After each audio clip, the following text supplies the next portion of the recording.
todos, a cada uno de nosotros. Exactamente. Y es muy distinta tu salud en función del lugar que ocupes en la jerarquía social, en la vida social. Este es el mensaje. Y esto, añadiría, es bastante fundamental. Porque nadie, repito, nadie se declarará públicamente a favor de la pobreza. Nadie está a favor de la pobreza. Pero si pensamos, bueno, este es el problema de los pobres, que se ponen enfermos. Entonces solucionemos esto, abordemos el asunto de la pobreza y todo arreglado. Pero es que la desigualdad es algo distinto. Todas las sociedades tienen jerarquías, no podemos eliminarlas. Pero hay aquí una sociedad jerárquica donde la gente corriente, que se considera a sí misma clase media y que ocupa la franja intermedia, tiene una salud más deteriorada que los que están por encima suyo. Y mejor que los que están por debajo. O sea que ellos también viven el concepto de lo que supone la clase baja. Tal cual, tal cual. Así que es nuestro problema, tal y como decías. No es que estén ellos, los pobres, y nosotros, los no pobres. Ellos, los pobres, con mala salud, y nosotros, los no pobres, bendecidos con una salud razonable. Es nuestro problema. Y parto del supuesto básico de que la salud que goza la gente, que está arriba de todo de la jerarquía, tiene que ser un nivel de salud que todos podríamos tener. Y que todos los que están por debajo de ese nivel tienen una salud que no es tan buena como podría ser si equiparáramos su salud a la de los que están arriba del todo de la jerarquía. ¿Qué pueden tener en común los babuinos del Serengeti y los funcionarios del Reino Unido? Pues que la jerarquía en la que viven genera un gradiente social en su salud. Es el síndrome del estatus. Cuanto más alta sea su posición en la jerarquía, menos riesgo tendrán de sufrir un cáncer o un ataque al corazón. ¿Pero es nuestra propia naturaleza o la sociedad la que genera este gradiente? El hecho de que las jerarquías se den tanto en humanos como en muchos otros animales sociales indica que el gradiente de salud es una consecuencia inevitable de nuestra adaptación evolutiva. Y es que desde que los humanos éramos monos, el estatus ha sido una característica ligada al éxito en el emparejamiento. A más estatus, más probabilidad de transmitir genes a la próxima generación. El instinto no perdona y la búsqueda del estatus se convierte en algo propio de nuestra naturaleza. Pero el gradiente de salud no solo se debe a la biología, la sociedad también tiene su importancia. Así, los factores ambientales juegan un papel básico en el tipo de jerarquía que se establece.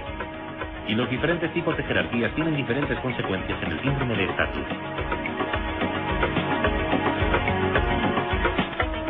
Pongamos, por ejemplo, una sociedad de cazadores-recolectores como los Kun del desierto de Kalahari. En ellos el síndrome de estatus es menos acusado porque su nivel de jerarquización es muy leve. El ambiente en el que vive favorece una sociedad igualitaria. En primer lugar, porque se alimentan de antílopes y cazar uno no es cosa fácil sin un rifle. Por lo tanto, no tienen más remedio que cooperar con otros cazadores. Luego, una vez tienen al animal muerto, llega la hora de comerse sus aproximadamente 300 kilos de carne. Sin congelador donde almacenar el alimento, compartirlo con el resto de la tribu es una buena estrategia. Así, la próxima vez que alguien cace otro antílope, también lo compartirá con los otros. Esta reciprocidad también contribuye a crear una sociedad muy igualitaria. Sin embargo, en otras zonas donde se practica la agricultura, las sociedades se vuelven más desiguales. La acumulación de los excedentes en manos de unos pocos provoca la emergencia de una jerarquía más clara. De esta forma llegamos a la conclusión de que es gradiente en la salud es consecuencia tanto de factores biológicos como sociales. Si tenemos en cuenta que las desigualdades sociales cada vez van a más, quizás es el momento de plantearnos un cambio radical. Pensémoslo, nos afecta a todos. Hay un tema que me intriga, ¿no? Me refiero al estilo de vida. Ese estilo o ese alto estilo de vida que nos perjudica, que nos induce a fumar o tal vez incluso a tomar droga, a viajar muchísimo, a no dormir lo suficiente, todo esto. Tendemos a pensar que ese tipo de vida es el responsable de gran parte del riesgo. Pero según tu estudio, afirmas que en realidad responde o contesta menos de un tercio del gradiente social de mortalidad. Sí. Menos de un tercio. Y yo me pregunto entonces, oye, ¿qué hay de los otros 2 tercios? Nosotros, bueno, la sociedad, permíteme que te lo explique. Verás, realizando este programa de investigación durante los últimos casi 30 años, 30 años. hemos tenido que descartar una idea preconcebida tras otra. Tuvimos que descartar la idea de que se trataba únicamente de pobreza o no pobreza, porque es un gradiente. Tuvimos que descartar la idea de que las cardiopatías eran más habituales en la clase alta. Es al revés. La siguiente fue, tiene que ser el estilo de vida. Sabemos por qué la gente padece del corazón u otras enfermedades. Fuma, tiene sobrepeso, no hace ejercicio, no come adecuadamente. Tiene que ser el estilo de vida. Esta era la siguiente idea preconcebida. Pero examinémosla empíricamente en lugar de basarnos en algo preconcebido. Veamos qué dicen las pruebas. Fumar, por ejemplo. Fumar es una causa importantísima de muerte, ya lo sabemos. Sí. Y mi investigación no lo niega en absoluto. Se trata de una causa de muerte terriblemente importante. Pero ¿qué parte del gradiente social explica respecto a la mortalidad? Y la respuesta es no más del 20%, no más del 20%. ¿Y entonces qué es? ¿Qué creemos que lo explica? De esto ha tratado la investigación. Nuestro punto de partida son las circunstancias en las que vivimos y trabajamos, que son cruciales. Así que, aunque la gente cree, como yo creía, por mi formación médica, tiene que haber una explicación fisiológica o biológica de esto. O genética. O genética, sí. También tuvimos que abordar este aspecto. Tal vez la gente de distintas clases sociales sea genéticamente distinta. Tal vez eso explique el gradiente. También nos lo planteamos.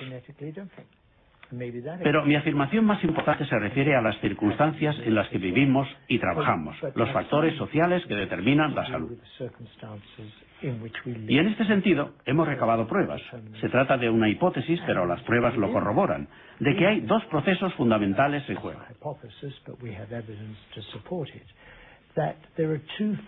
El primero es cuánto control ejerce la gente sobre su vida, su grado de autonomía. ¿Pueden vivir el tipo de vida que consideran adecuado? ¿Controlan su propia vida? El segundo son las oportunidades de plena participación social.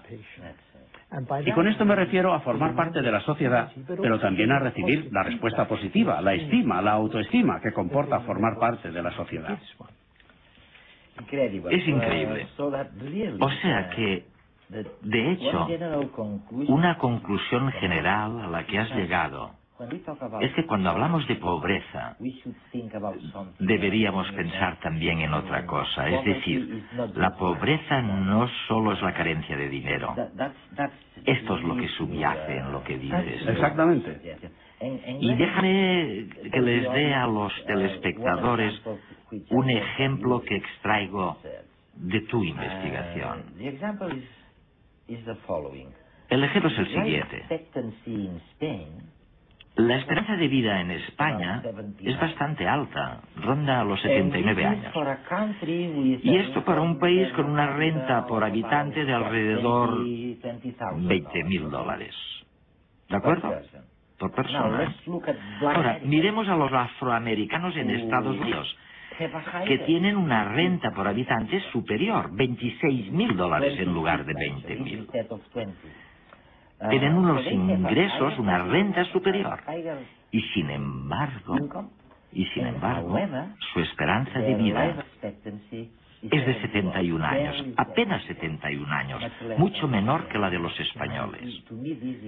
Y para mí esto es fantástico y al mismo tiempo confuso. Pues bien, es muy importante, porque cuando la gente piensa en el gradiente, lo primero que piensan es en el dinero, los ingresos. ¿Tiene que ver con los ingresos? Pues mi opinión personal es que debemos pensar en la relación entre ingresos y salud. Si te en el África subsahariana, con una esperanza de vida de 34 o 35 años, sin calorías para alimentar a tus hijos, sin agua limpia, sin un lugar donde resguardarte, entonces una pequeña cantidad de dinero cambiaría las cosas. en salud y felicidad. Pero cuando sobrepasamos el nivel de miseria absoluta, en los países más ricos simplemente no hay ninguna relación. Con la renta, ¿no? Con la renta. El ejemplo que has citado es muy típico.